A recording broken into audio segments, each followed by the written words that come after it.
This is my first Dharma talk at this center. I've given Dharma talks at Oak and at Willow, but this is the first time I've done one here. I feel very nervous, so I just want to allow that part to say that in the hopes that it then won't distort what I'm going to try to share with you. But I do feel very nervous. I think part of the nervousness, as far as I can tell, is that I love this practice and I love this community. Really, really love this place. I love what we're doing here. I love the vision. I love how messy the reality is. How kind of just I love the plow, that's happening right now. It's just great. It's just so good. And so I'm listening to the nervousness and I'm like, that's care. That's care. Or at least that's what I'm telling myself.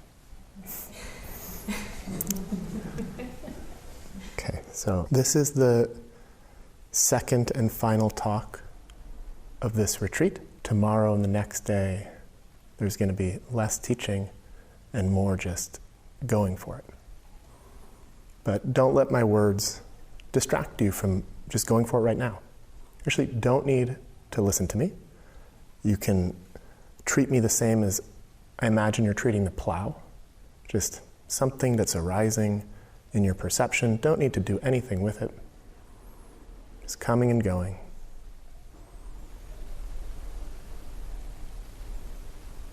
There it goes.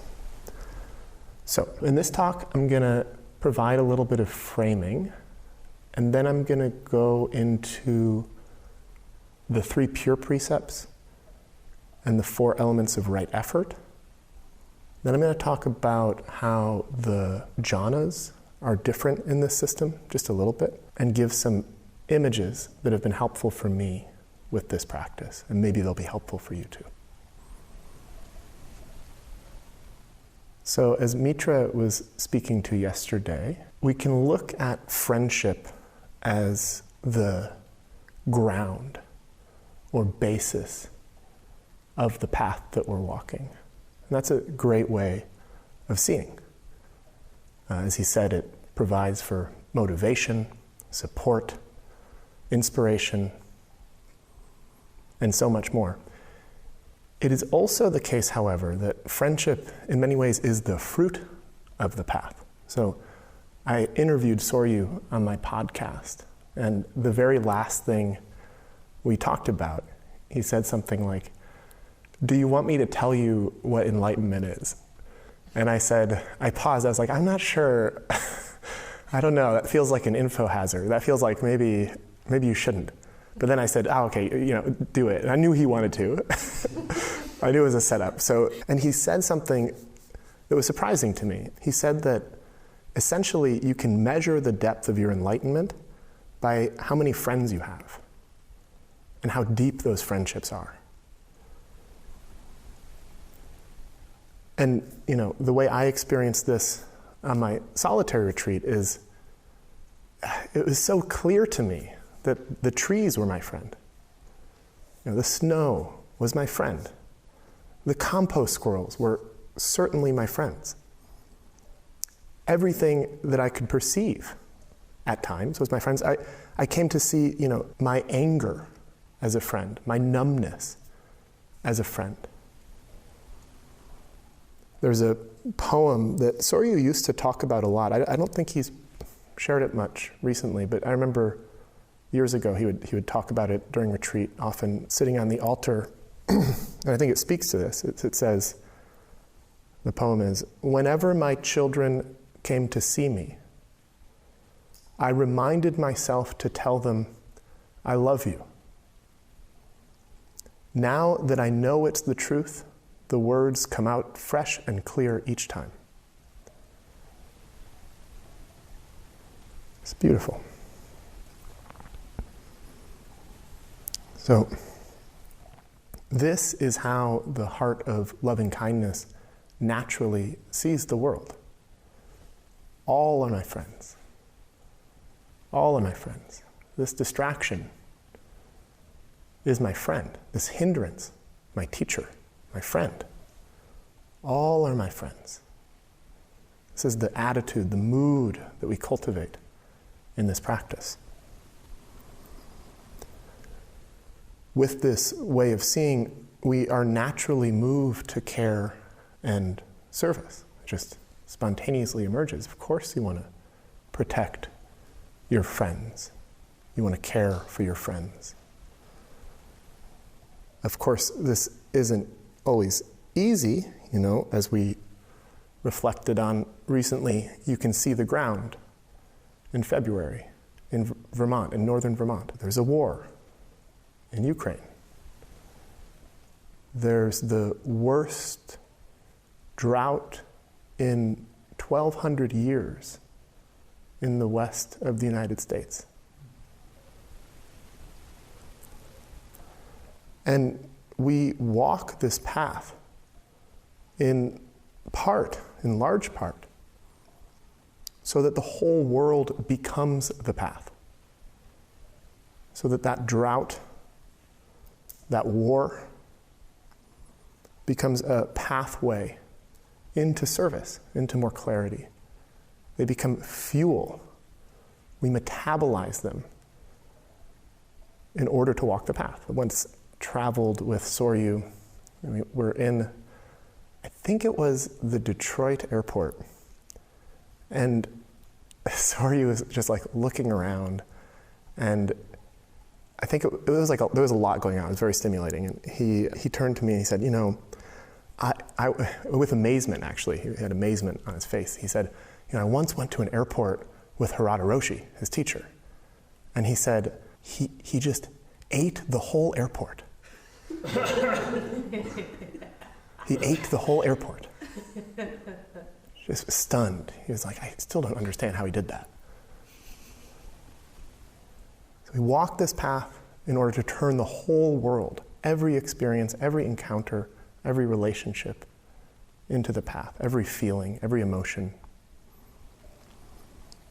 So that the grief we feel, knowing that the West is in the worst drought in 1,200 years, can be a pathway to love. Grief and love are two sides of the same coin. That the anger we feel at the stupidity of humans continuing to go to war can be a pathway to passionate care. Or that perhaps the numbness we feel at all of this can be a call to feeling. Everything turned into the path. And so this heart that we're learning to uncover, to recover in this practice is a place where you can rest while the world unravels. And I mean that in more than just one way. Yeah. So while the world is falling apart, this external world, it's going to become ever more important to be able to rest in the honest, sincere, and clear human heart. And as you rest in the honest, sincere, and clear human heart, this world of perception will unravel. It unravels naturally.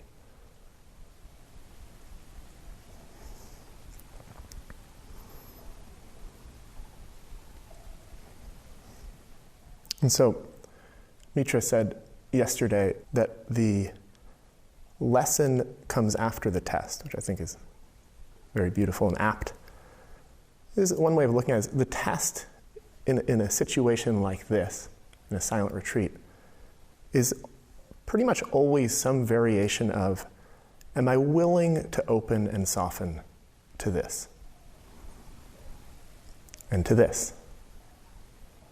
And to this? And to this? And in doing so, you will learn the lessons. The path will unfold for you. It just seems to be how it works. What's amazing about this is that somehow, and I've talked to people who have different theories, all of them sound plausible and interesting, but I don't need to get into that now. Somehow, moving deeply into this simplicity, this just opening, softening, relaxing, being with, clearly, ardently, precisely. Somehow this allows us, this simplicity allows us to be with the complexity of the drought, of the ground, of Ukraine, more skillfully. We have more clarity about what actually matters.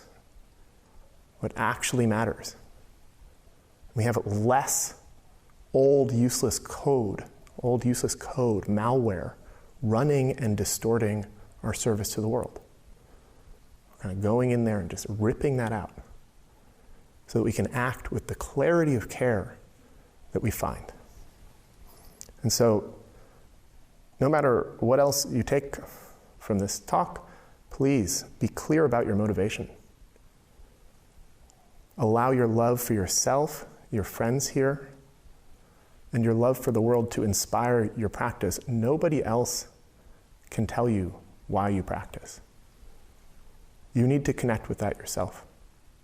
But please understand or find a way to connect with the possibility that it's a gift to yourself and the world. Let that be where you start from. I remind myself of that every time I sit. And if I don't see it as a gift, then I'm like, well, why not? I know it is. What's going on, heart? Okay, so we're going to talk about the 3 pure precepts and right effort. Can somebody tell me what the 3 pure precepts are? Let me remember. We chant them every day. Kyoshin. Do no evil, to practice good, to purify our own life. Exactly. Do you know where they come from? I'm not sure, is it Dhammapada? Yes, it's from the Dhammapada.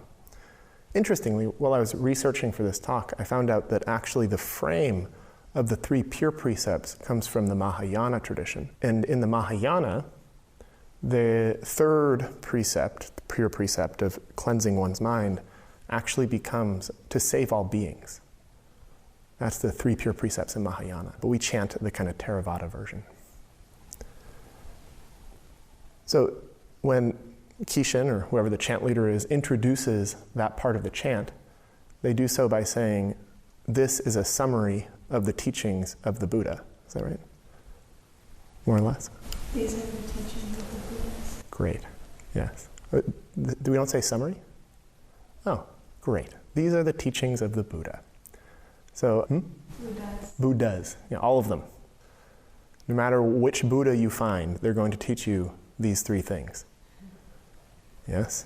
To avoid evil, to cultivate and do good, and to cleanse and purify one's mind.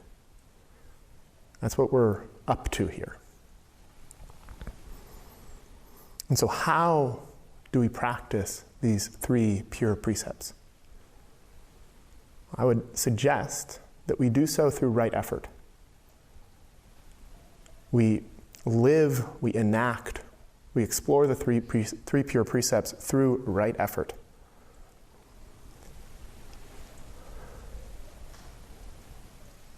So, we'll do this again. Can somebody, what are the 4 elements of right effort? Does anybody know them? Yeah? You recognize an unwholesome state within your mind. Mm. You forego that unwholesome state. You give rise to a wholesome state, and you maintain that. Exactly. Yes. Yeah, sometimes they're called restraint. So avoiding and preventing that which is unwholesome. Like from arising, right? So we don't allow that which is unwholesome to arise or to continue. And we abandon that which is unwholesome. That's the second one. Abandon that which is unwholesome. Those which have already arisen, right? So if an unwholesome thought is present, we abandon it. We get out of there. We abandon it. And we develop, we cultivate that which is wholesome. And then when that which is wholesome is around, we maintain it. We help it persist through time. And we hopefully increase it. Yeah? That's the 4 elements of right effort. Now, in a lot of respects, this is like what we do. Yeah? Like this is the core of like what we're up to here. We're noticing unwholesome things, and then we're stopping the flow of those unwholesome things, abandoning them in favor of that which is wholesome, and then we're maintaining the wholesome for as long as possible. And, you know, one of the things that we talk about here often is right view.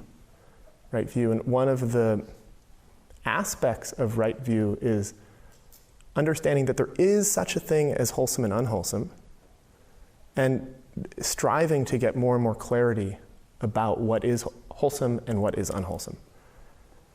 And, you know, there are a number of ways of developing that clarity, but if we trust the Buddha, we can say that for sure, loving kindness, metta, is wholesome. Maybe you've already seen that very clearly yourself. And that's what I love about this practice, is that like, when I'm with loving kindness, I'm like, no doubt, this is wholesome. This is good. This is worthy. Yes, I want to maintain this. This is like blameless, to be abiding in a state of loving kindness. This is a good thing, for sure.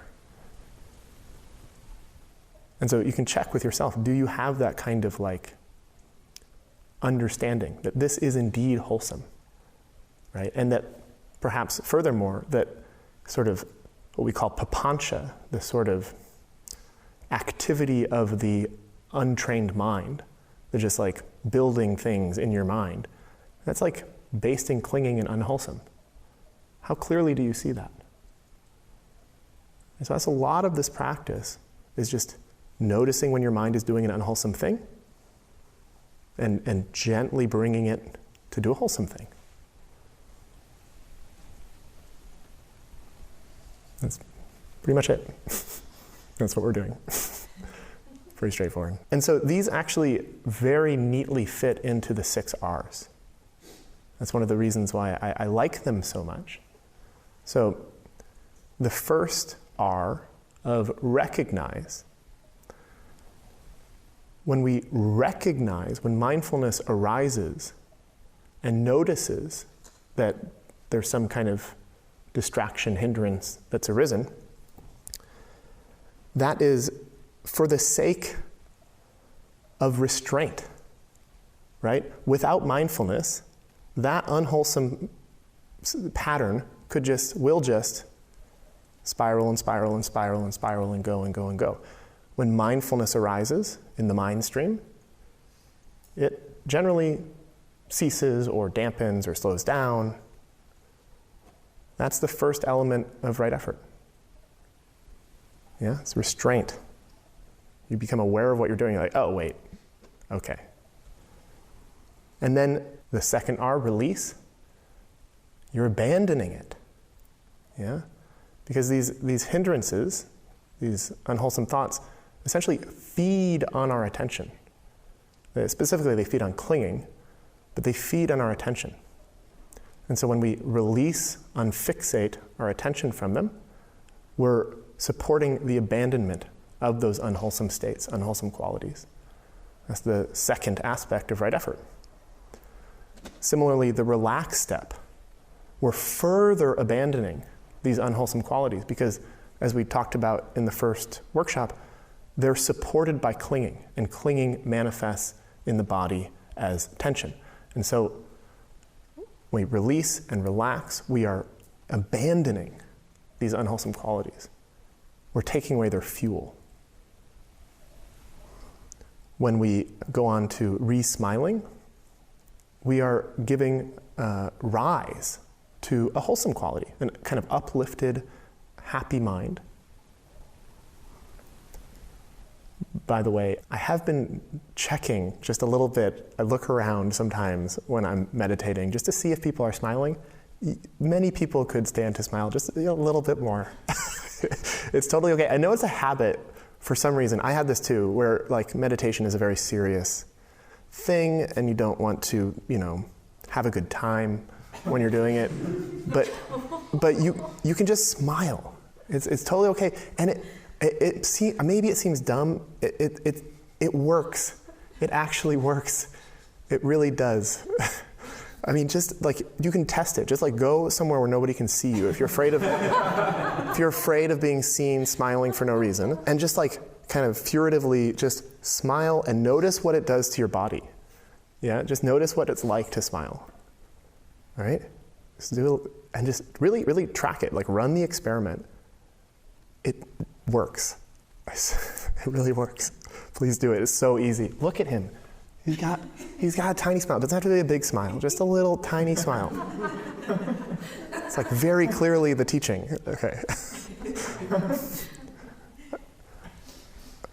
Okay, so we re-smile, hopefully, and then we return, right?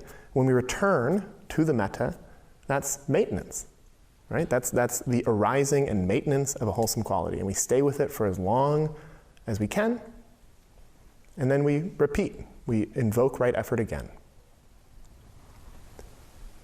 Right? So that's all 4 aspects of right effort. They're contained within the 6 R's, and they're what enables you to live the 3 pure precepts.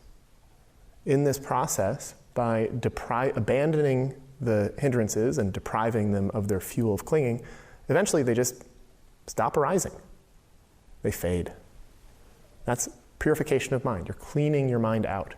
Cleaning it of unwholesome patterns, and more, your mind will just naturally drift towards and abide in loving kindness.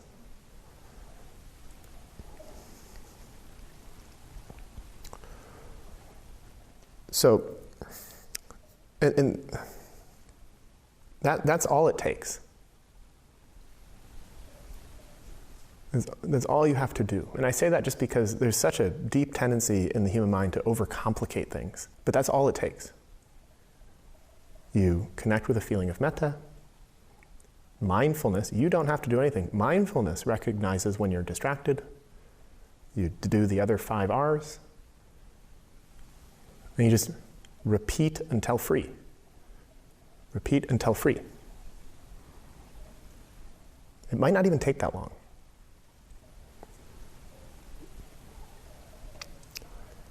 So, what happens when we diligently and ardently apply right effort? So, one thing is that our minds begin to learn that it's easy to be happy. In fact, you might not believe me if you haven't realized this yet, but it's easier to be happy than to be unhappy. It's much less effort to be happy than it is to be unhappy. Being unhappy requires so much work. So we begin to realize, as we just stop doing the things that make us unhappy, that it's easier to be happy. Our mind begins to realize that in a deeper and deeper way. As we realize that it's easy to be happy, our minds choose to more consistently stay in a state of ease and upliftment. It's just like natural. It's very natural. We don't choose this. Our minds just learn how to be. And in this kind of more consistent state of ease and upliftment, we start to see more clearly just how unwholesome these patterns of mind are. Because we see like, okay, it's easy to be happy, I can just relax and be with metta, or I could like cultivate obsessive thoughts about meaningless things. Okay, and it makes it easier to make the choice to abandon those things. Yeah? It just becomes a clearer choice. As we abandon these unwholesome patterns, they fade. And then eventually patterns just cease completely. They just don't arise anymore. Your mind has seen through them. I mean, there are so many ways that I cause myself suffering that are just like not in my mind anymore. There are other ways that are definitely in my mind still, and I'm working on it. But there are other ways that are just gone. Things that ruled my life for years. They're just not there anymore. They're not there. I mean, maybe if I got enough stress, something like them would come back, but I don't know. In any case, they just fade and then they're gone. Realize that they were pretty insubstantial in the first place. They're just kind of held together with tape and clinging. Really not much there. They feed on our attention. Again, I'm saying this again, I know I just said this, but they feed on our attention. And in particular, when our attention is colored by craving or aversion. It is possible to pay attention to a hindrance in a way that sort of depletes it and helps it fade. That takes a lot more skill. Easier just to abandon it and go back to metta. It's much simpler that way. It's hard to pay attention to unwholesome things without some kind of clinging. So when we start to go deeper in this way, what's revealed to us is a kind of joy and a kind of happiness that is independent of acquisition. That means independent of acquisition of things, or of experiences, of relationships, even of experiences. Junpo Roshi called this unreasonable joy. There's no reason for it. There's no reason for this joy. It's just springs forth naturally from the essence of our being when we stop doing silly things with our mind that don't lead to happiness. This joy is very significant because as it kind of settles into our body and into our life, we escape dependency on this culture that is destroying the world. Right? So we chant in the morning that we're no longer feeding structures of injustice. These structures of injustice depend on our addiction to what they offer us in order to sustain themselves. And so we just learn I actually don't need that, don't want that, and the happiness that I have is much better than anything you can offer me. And it doesn't require hurting living beings to have. You have nothing to give me. This is very significant. This is very significant. It's one of the main ways that our culture controls us, controls human beings, is by making them believe that their happiness is dependent on its fruits. That's just a complete mistake. The opposite is true. As this continues to deepen, our minds experience a kind of tranquility and stillness. And this stillness actually allows us to more deeply experience and observe how the mind works, how it is that craving grabs our attention, and how it is that all of this is just an impersonal process. It's void of a self. It's in the stillness of this mind that we start to see that more and more clearly. This is where insights start to arise about the nature of perception. This and seeing clearly how the mind kind of works, allows us to let go into even deeper stillness, which allows us to then see more clearly how the mind works, which allows us to go into a deeper stillness, which allows us to see how the mind works. And I keep going. It's a feedback loop. That's kind of how it goes when you do this practice diligently. It's not like you have to be a special person or something like that. You just have to do it diligently. It's a natural process. It's totally natural. So it's the dharma. It's just how things work. That's one kind of interpretation of what the dharma is. It's just the nature of things, how things are actually. You deprive unwholesome patterns of their fuel, they cease. What's left is wholesome. Actually, it turns out in the end, as far as I can tell, wholesomeness just wins. Yeah? Really beautiful that it works that way. That's why emptiness and compassion somehow mysteriously interpenetrating.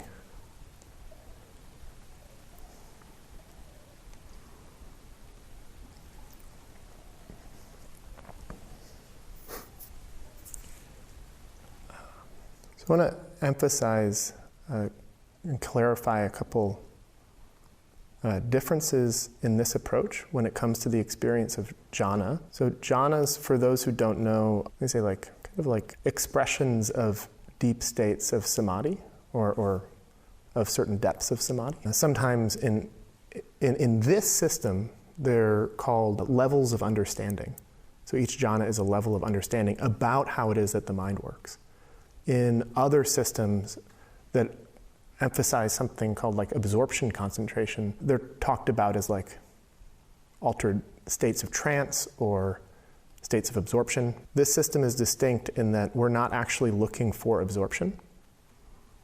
That's not the kind of jhana that this approach gives rise to. When jhanas arise in this method, they are way, like much lighter than what you'd experience in absorption concentration. So the senses remain open. You can still hear, you can still feel your body if you look for it. If somebody like pokes you or says your name, you'll be aware of that.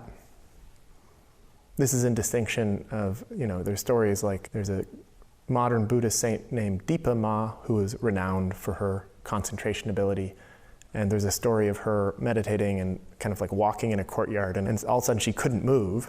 And she was like, why can't I move?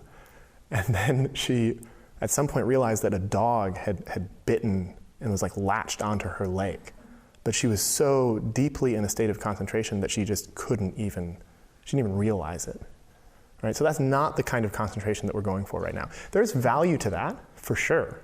There's value to that. But that's not what we're up to right now with this method. So in these jhanas, and what they call in this system the aware jhanas, in distinction from jhanas where your senses start to shut down, the hindrances continue to arise.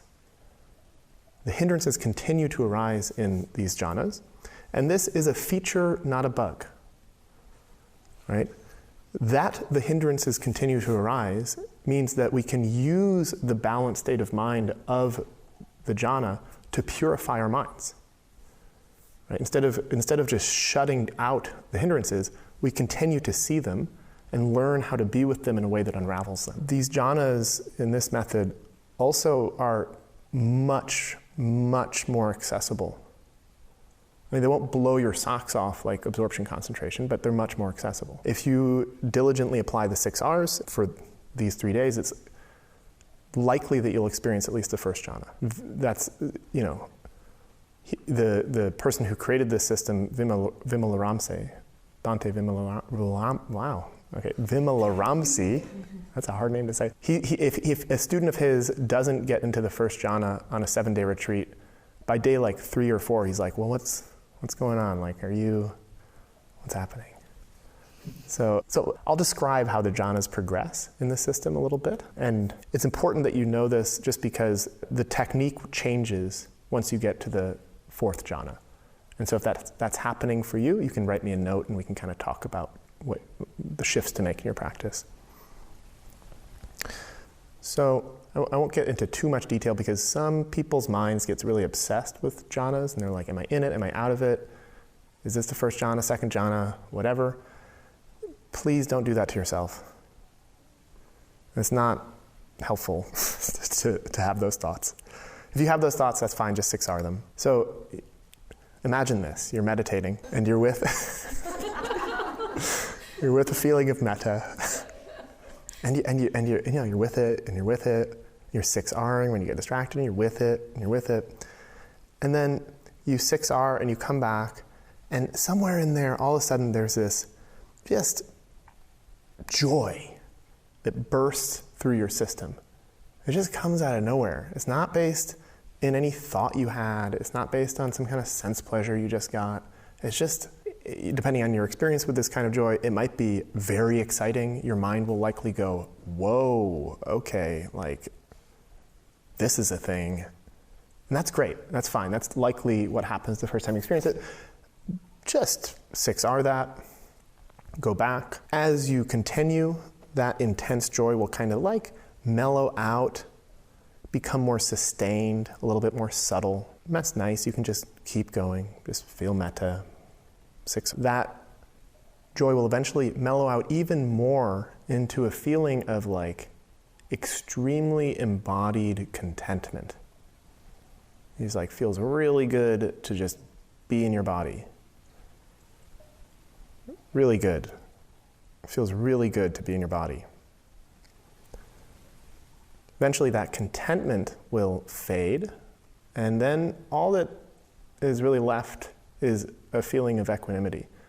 Just a really profound balance of mind. It's not pleasurable, it's not pleasurable, but it's also kind of great. But it's just equanimity, it's balance of mind. And often at this point, and this is the kind of one of the important pieces, often at this point, the feeling of metta will move from your chest to your head. You don't try to do this, you don't want to do this, you don't intend for this to happen, but it just somehow does on its own. If that does happen for you, today, tomorrow, the next day, or anytime in the next month, or I suppose after that, you can write me a note and we can talk about it. There's some shifts you make in the practice at that time. Yeah. That's like a very simple model of the 4 jhanas. You would, in this system, you continue on to the subsequent 4 jhanas, the arupa jhanas. But if you're getting into that, just write me a note if you notice that the metta is going up into your head. Any questions on that? Is that clear? Okay, great. Again, these are very accessible. So, see what happens if you really diligently do this practice. Maybe you can go through all 4 jhanas. Maybe you can do that tomorrow or today. Yeah. Just to clarify, in your experience, does the object really stay the same throughout all those 4? Is it quote unquote the same object that you're returning to? It tends to be that the jhana factors kind of intermingle with the metta, and so the metta becomes like more excitatory in the first jhana, and then like in the third jhana, the metta is kind of colored by a deep sense of embodied contentment and such. You don't have to try to like separate them out or ignore the jhana factors or anything like that. Just gently include them. Yeah. Could you describe the differences between the second and the third jhana in this system? Yeah, the second jhana is like, usually that's talked about in distinction with the first jhana. So like the first jhana, the joy is like sudden and like it's kind of this exhilarating rush of joy. Whereas the second jhana is like more chilled out. The joy is sort of more pervading the body. It's more sustained. And then in the third jhana, the joy fades, and what they say in the text, the sukha comes to the fore, which is really this state of contentment, kind of peaceful happiness. And, it's not that you're not in your body in the second jhana, but in the third jhana, your body is the only place you want to be. It's very lovely. Very, very lovely. Personally, and this is, I think, heretical according to Buddhist texts, but I think the third jhana is the best jhana. I love the third jhana so much. And there is actually for me, there's a feeling of just like safety and kind of deep peace and contentment. And that's, again, the second jhana, there's still like a little bit more agitation there because of the joy, the piti, much less piti in the third jhana. Yeah, but these are all on a continuum, right? They're just like, we make these sort of first, second, third, fourth. This is a continuum on the way from gross fabricated perception towards less and less fabricated perception as you remove clinging, right? So that's why they call them levels of understanding. At each level of understanding, you're more completely seeing the way it is that clinging functions to create perception. And so you're withdrawing that, and what happens when you withdraw clinging is the 4 jhanas arise, or the 8 jhanas, which again aren't more experienced. They're actually what experience is like when there's less of it. It's very important to understand that. That's why you like fall into jhanas. You don't like reach out and like make them somehow. Okay, so now I want to share 2 images that I think will help kind of articulate the mood of this practice a little better. They've been helpful for me in terms of just kind of like getting a vibe for this practice and how it's distinct from other methods. The first image is kind of like, okay, so you're hosting a party at your house. You have a house in this image. If you live here, this is a normal house. And you're at this party that you're hosting, you've decided to connect with your friend, Mettā, right? You're with them. You're having a lovely connection with them. And you intend to stay with them and explore that connection. You're just like really loving being with them. But you're also the host of this party, and so sometimes other guests come and get your attention, right? The door is open. They come in, they're kind of wandering about, maybe in the background, but sometimes they come up to you and they do get your attention. Your attention actually leaves Mettā, your friend Mettā, and goes to them. That's totally fine. You're the host of the party. Sometimes you have to say hello to new guests. So you say hello. You recognize that they're there. You say hi. And then politely, lovingly, gently, you return to the conversation that you're having with Mettā.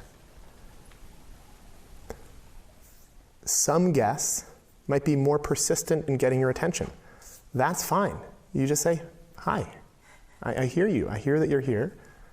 And then gently return and relax and go back to Mettā. You're really dedicated to this connection, right? But you're also a good host, you know? Some of these guests might just leave the party, you know, that people come and go, that's fine. Maybe they have other things to do. They just leave the party, they walk out the door. Others might stay and have conversations in the background, that's fine. You can just stay with your friend Mettā. It's all good, right? But at a party, you wouldn't like yell at somebody for trying to engage you in conversation, right? You're trying to be a good host, right? You wouldn't be a jerk to them. But you also have your preference. You know, you're doing a thing. Yeah, so this is a good image to kind of get the feel for how to relate to guests that come into your house when you're meditating. You're not trying to get them out of your house. You're not trying to like make them feel ashamed of being there. You're just allowing them to be there. You're turning to them, you're saying hello, and you're coming back. Okay. So that's one image, the party image. And then the other image is of a pool. Okay, so it's like there's a pool of Mettā, right? This make a swimming pool of Mettā. In this image, it's not water, so if you sink into it, you don't drown. It's just you get like submerged in it, and it's like you're just surrendering back into a pool of Mettā. As you relax, you sink deeper and deeper and deeper into this Mettā pool. Right? You're just like, oh God, yeah. You imagine that there's water, that the more you relax, you just fall deeper and deeper and deeper into this water, and it's endlessly deep, seemingly. And this is just what you're up to. It's a lovely way to spend some time. And then at some point, suddenly, you realize that you're climbing a ladder out of the pool. When you notice that you're climbing a ladder out of the pool, you just release your grip and relax and surrender back into, just fall back into the pool of Mettā.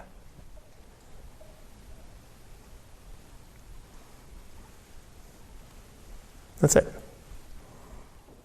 You know, sometimes you might climb halfway out of the pool. Sometimes you might just touch the ladder, and then you're like, oh no, I don't need to.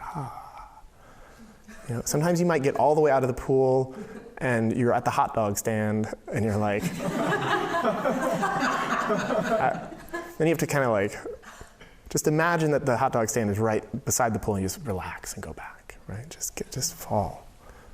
Just fall. And what's important about this image is the surrendering back into it. The surrendering and relaxing.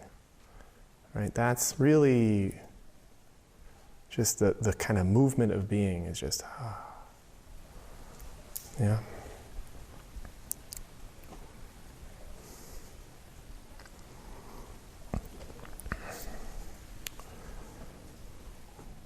So, as I said before, this is a natural process. So you allow your mind to naturally rest in metta. You allow your mind to naturally get distracted. That is what minds do. You naturally get distracted. It's fine. You allow your mindfulness to naturally recognize that you've been distracted. That's what mindfulness does. It's just what it does. You don't have to do it for it. It just does it. And you allow the natural ease that comes from relaxing and returning to metta. It's natural. All of that is just how it is. And in doing this, the mind unravels itself. You do not have to unravel your mind. You don't have to untangle it. It untangles itself. It unravels itself. That's just I just can't, I don't know what other word to say. It's just totally natural. Totally natural. So keep it simple. Do the technique and do it continuously. At least for the next 3 days, 2 days. One of the nice things about this technique is that it's very portable. Right? It's very portable. Anything you're doing, walking, eating, resting, just stay with the metta, whatever kind of wholesome feeling is there, and then 6R when your mind goes away. It's just that simple. And it's like, you realize it's just so much more satisfying to be walking around with a feeling of metta than it is to be letting the mind spin stories. And as you do this, as you stay with the metta, and you 6R when you get pulled off, you will helplessly amplify wholesome qualities of mind, dampen unwholesome qualities of mind, as patterns based on clinging, and purify the mind. It's the teachings of the Buddhas. So if you want to walk the path of the Buddhas, just do that. Just do it. You don't have to do it for any other reason than it makes you happy. It leads to happiness and it enables you to serve the world more completely, more skillfully. And so, we chant in the morning, again, as part of the Jade method, how do I give my life completely to great love? In so many ways, it's just that movement of falling back again and again and again, abandoning what you're clinging onto and relaxing and surrendering back into this feeling, this wholesome feeling. It might be subtle, it might be profound, it might be weak, it might be strong. It's fine. Surrender and fall into it. Eventually, these patterns, they just give up. And then you're free.